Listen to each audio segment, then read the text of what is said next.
Don't you just hate it when banks and the taxman and the authorities, the government, butt in on your life? Well, I had an interesting one the other day where my bank tried to stop me sending money to myself, which was completely crazy, and had another one where a customer was trying to buy some silver and his bank just flat out said no. He had to go into branch to even get the transaction pushed through.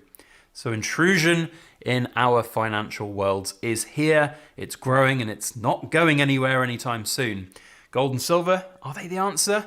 Well, possibly, but they're also not that practical of an answer in an ever digitalizing age. A lot of really interesting times ahead that could be good or bad for gold. And we're going to talk about that in today's video.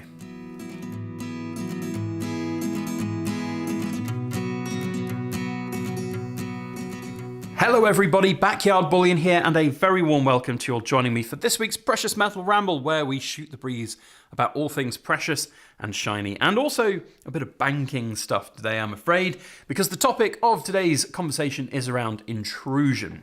There's a lot of intrusion in our modern connected world, and a lot of people get intruded upon when they buy gold and silver from dealers and are required to provide ID, and then their purchases are reported to the taxman, to HMRC.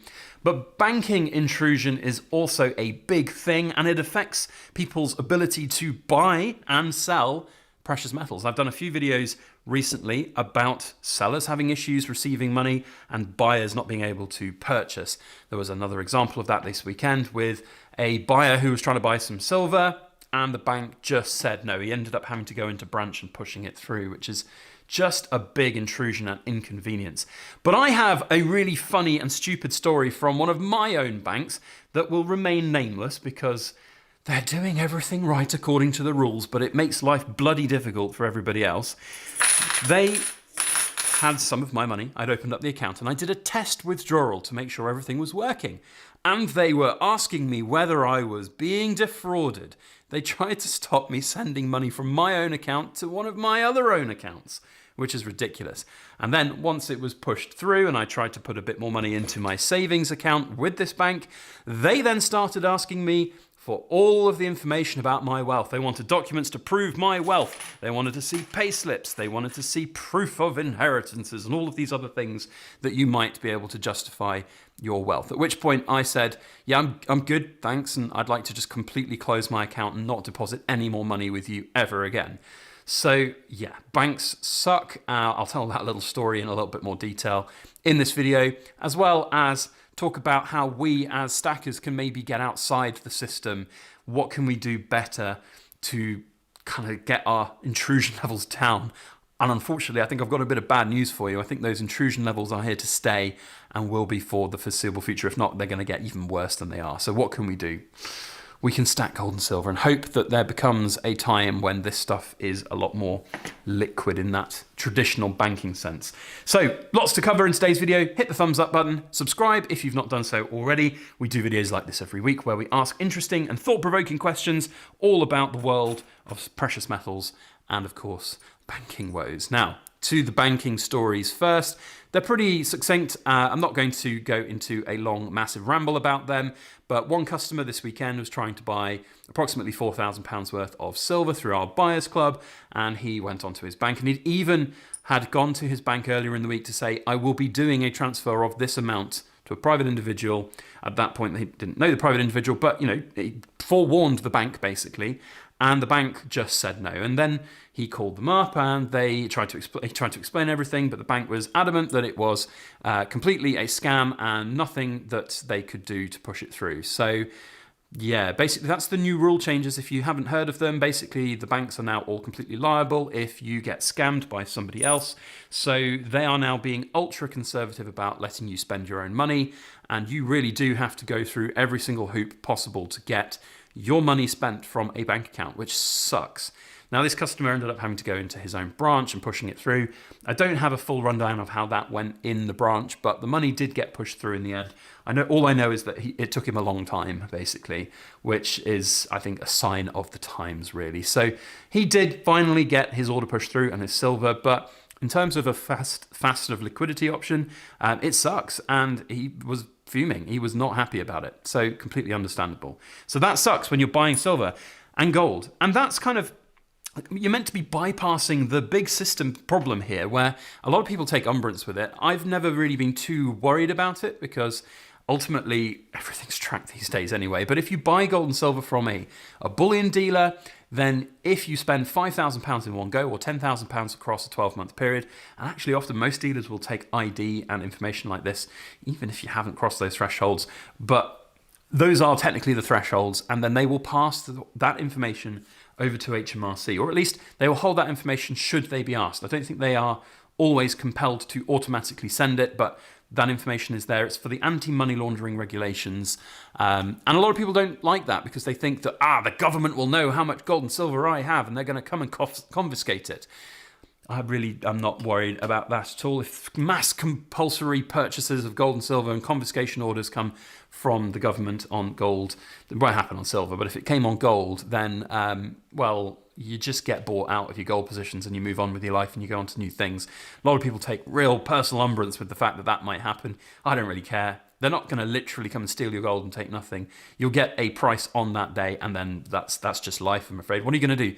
Tell the government to F off at the door? They're just going to arrest you and throw you away, and do worse possibly if you stand there and say, I'm going to defend my homestead with my, in the UK it's a crossbow or a bow and arrow, but in the US maybe with pew-pews. So yeah, it's just not a worry for me. I get why some people get worried about it, but it's not a worry for me. So one of the ways that people have always maybe tried to avoid that situation, because there's no reporting requirements for people who just buying off Joe Blogs down the pub, or the internet equivalent of buying from Joe Blogs on the internet. And you would just send money to another private individual who's liquidating a private asset that they own, and that's job done. You can buy, theoretically, you could buy £1 million worth, but I mean, you could buy more than that if you wanted. But realistically, that's not going to be practical because of the banking woes and the banking situations, because now every man and his dog is assumed to be a scammer or being scammed because the banks are liable and it will hurt their bottom lines. And that's just, I think, a really sad state of affairs in this modern world. And it means now that anything and everything is questioned to the nth degree, and you're forced to provide all of this really quite pertinent personal information. Like, if you're like trying to buy some gold and silver from somebody online and you have to ring your bank and they ask, well, what is it about? If you don't tell them, if you're like, well, I'm just going to exercise my right not to talk to you and answer these questions, they'll just simply go, well, as per the bank's terms and conditions, we're not going to push the payment through. We don't like that you're not telling us. Sorry. And there's bugger all you can do about it, because the banks have a sort of, bent over a barrel when it comes to these kind of things, unfortunately. So what are you left with? You've kind of got to be open and honest with them, because that's often the best policy to get things pushed through. But as with this gentleman who was trying to buy some gold and silver this weekend, that's not going to always be likely to happen.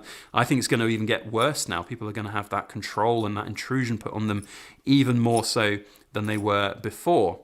So, it's just crazy. It really is. So short of literally meeting somebody in a car park with a bag full of cash and gold and silver, which, by the way, is going to be looked upon by any institution as shady as hell, then, and good luck putting like 10K's worth of cash in a bank account. That's going to raise some big alarm bells as well. I mean, it's just crazy, this world. It really is. And if you think that you can outsource the system through gold and silver, I'm afraid you're frankly mistaken on that front.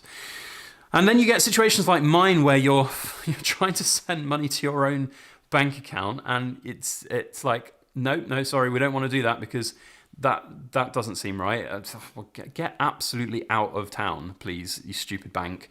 Now look, I've been a victim of a scam myself before, and I know that one of the scam tactics is to try and get people to move money into different accounts. But moving money into your own account because you're just trying to withdraw some money from a savings account into your regular account, that's not, anyway. I went through like a 20-minute phone call with this institution to go through all these silly questions, and then it was done, and I thought, well, okay, that sucks, but this isn't going to be something I do on a regular basis because this is a savings account. And for sort of full ramble, because that's what I do best, this was a new savings account that I opened up, and what I usually like to do is test how I can get my money in and out of these accounts, because if you put money into an account and then it becomes a right old pain to get it out, then it's not really that great. I like instant access to these things. For some of my money, it's important to have safety nets and things. And so I did a test, and the first bit of money went in. Absolutely no problems. And then when I did this withdrawal, this happened, and I was like, well, okay. I mean, that's just the state of play in the world right now. It seems ridiculous that I'm sending money to myself, but I'm getting challenged about it. But okay, sure, done.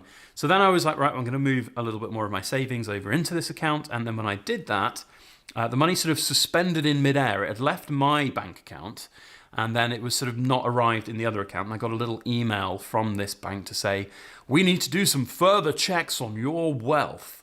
And in there, they were asking all of these ridiculous questions about where I got my money from. They wanted to see proof of my earnings. They wanted to see if they said, if you've inherited this money, we need to see the deed of probate from the inheritance. Or if you've sold a property, you need to show us the deed of sale of your property. And I'm like, that's a bunch of incredibly sensitive information that I'm just going to be sending willy-nilly to a bank. No, thank you. So I rang the bank up and I just said, I don't feel comfortable sharing that information. I'd like to close my account, please, and cancel this transaction in. And to be fair, I thought I was going to have a really big fight with them about getting my money out. We're not talking large sums of money here. It wasn't tens of thousands. It was in the single-digit thousands, but it was still like, significant amount of money that is in the ether there. And they just said, no, okay, fine, fair enough. If you don't want to do it, then, we'll just drop the money that was suspended in the midair. That arrived back in my actual bank account within a few minutes. And then the other bits of money that I had in my account, I just instantly withdrew online. And actually, to full fairness of that bank, the second transaction, maybe it was just because it was the first transaction that they were questioning when it was me to me, but the second one, it all went out. And now I've completely closed that bank down because I really can't be asked with all of that intrusion. Now, it's not that I'm hiding something, that I don't have anything, that I couldn't prove those things. It's all about the intrusion factor here. I've never experienced that ever from any of the other banks that bank accounts that I've opened. And as I have said in numerous videos before, that one of my ways that I try and get around some of these stupid intrusion natures of these banks, if I'm trying to even spend money on a debit or credit card. I had situations where I was trying to buy something from the Royal Mint and my particular bank blocked it, but a different bank was absolutely fine. I think it's really important to have multiple different bank accounts such that you can have this different avenue of access. And also, there's no reason why theoretically a lot of these other banks couldn't just come to me and say, we need to have all of that information about proof of your wealth. We are worried about that. That could possibly happen from any bank. And there's also horrible stories out there of banks who basically just turn around and say, actually, do you know what? We don't want you to bank with us anymore. They don't have to give a reason these days. If they even have a whiff of a suspicion that you're not quite above board or that's been a report of fraud against your account, you're gone. And there's nothing you can really do about it. Yes, you could challenge it in the courts, as we have seen from prominent figures like Nigel Farage. Although, did he even challenge it in the courts, or did he just make a song and dance on social media? I have a feeling it was only song and dance on social media. But still, the point remains that it can happen to anyone at any time. And then you're kind of buggered, quite frankly, because we all need a bank account. Gold and silver cannot be a substitute for money, unfortunately. Some parts of America, perhaps, yes, you could just about get by on some things with just gold and silver if you are dealing with a lot of people who are like-minded. But you can't just go into Walmart. You can't just go into the supermarket. You can't go down to the gas station or the petrol station, as we call it here in the United Kingdom. God, I'm so Americanized because of this channel. But you can't just pay for things with your gold and silver. It's not practical. It never has been, and it never will be, and even more so in a digital emerging age. And we've only got to look at what's on the horizon for cash, for digital currencies, CBDCs, and just general Bitcoin-related entities out there that are going to be massive under the forthcoming Donald Trump institution. And it's another little irony. And look, this is not a political channel. This is not a dig against any kind of political parties or candidates. But I do think it ironic that we see somebody who has said in the past that he wants to go back to the gold standard also talk very heavily about implementing CBDCs and also digital related assets for governments. I think that's very funny. And I think that's going to be the way that the world goes forward over the next 5 years. It's going to be really interesting to see how it goes and how it develops. And I know for one that it's going to become even more awkward to buy and sell just your gold and silver. And I'm not a conspiracy theorist. I'm not a fan of and I know there'll be a bunch of you in the comment section who maybe not who are listening to this now, because a lot of them will just clock off after 2 minutes of going, it's all the WEF. And look, there are some not great things in this world, but we are still all free individuals in certain spheres of influence anyway. There are less free people, unfortunately, in this world. But we all still have the ability to use our money how we want. We're very fortunate to be able to do that. We must not take that for granted, as it is an ever-changing world. So we'll just have to see where things evolve and go to. But yeah, it does make you think, does make you worried, does make you wonder where things will be in, say, 20 years. And will this stuff be confiscated? Will it be redundant? Will it be impossible to sell? I don't know. Well, I mean, one thing is that for people who do skirt around the edges of law and legislation and reporting for things like capital gains tax, you need to be very, very careful and not do it. I mean, I'm not advocating that anybody should ever do that kind of thing, and I've never thought, what's the point? Like, if you're going to risk it to save like a couple of quid here for, criminal investigations and fraud investigations and, massive amounts of fines for not paying your taxes. There are now, within this last UK's budget, extra funds and resources available for HMRC to investigate tax-related frauds and non-payments of taxes. And one of the big ones is, for example, capital gains tax. And a lot of people think, well, if I just, go under the radar and I just sell X, Y, and Z and don't sell it to a dealer and it doesn't get reported, then it'll never be known. Good luck with that. I mean, honestly, you need to be really getting your T's crossed and your I's dotted. Nearly said it the other way around then. I's crossed and T's dotted. That would be... it's my only piece of non-financial advice is never ever take risks with it. Never, there's a lot of all my gold was lost in an unfortunate boating accident. Yeah, no, it really wasn't, because the government will bloody know, let me tell you. And if you go then and sell your gold down the line, they will know. It's this modern world is, everybody knows the intrusion is real and the intrusion will not go away. So yeah, aren't we having fun in this world that we live in? I hope you've enjoyed our little precious metal ramble today. If you're new to the channel and you're still watching, then congratulations, you are now officially a Backyard Bullion Rambler. And if you haven't subscribed, then you need to have a good long hard think about your life choices and hit that subscribe button, which is probably just about here at the end of my finger. And if you're in the Cool Kids Club, then you know what to do. We've got a serial number here. I say a serial number, it's a registration number of the NGC 2005 PF69 Beautiful Ultra Cameo 5 Sovereign from 2005. You need to quote 6945813-012. That's a long serial number. You will be super extra cool if you take the moment to go and comment that down in the comment section. That's it from me. A huge and massive thank you to you all for watching, and we'll see you on the next video. As always, please make sure that you like, share, comment, and subscribe for more.